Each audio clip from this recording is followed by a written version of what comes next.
வணக்கம் நண்பர்களே, வணக்கம் பங்கு சந்தை முதலீட்டாளர்களே. 6/8/2024 நிஃப்டி 50 பாயிண்ட் 23,992 63 புள்ளிகள் இறக்கத்துடன் முடிவடைந்துள்ளது. தற்பொழுது செல்லாப் குறைந்து வருகிறது. இப்போது முதலீடு செய்ய சரியான சந்தர்ப்பம் ஏற்பட்டுள்ளது. பேங்க் நிஃப்டி பாயிண்ட் 49,748 343 புள்ளிகள் இறக்கத்துடன் முடிவடைந்துள்ளது. எஃப்ஐஐ செல்லிங் 3,531 கோடிக்கு பங்குகளை விற்றுள்ளார்கள்.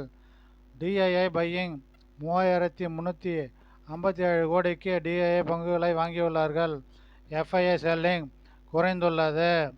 நீங்கள் முதலீடு செய்ய சரியான தருணம். என்னுடைய டெய்லி ஷேர் ரிவ்யூ சேனலை பார்க்கும் அனைவரும் சப்ஸ்கிரைப்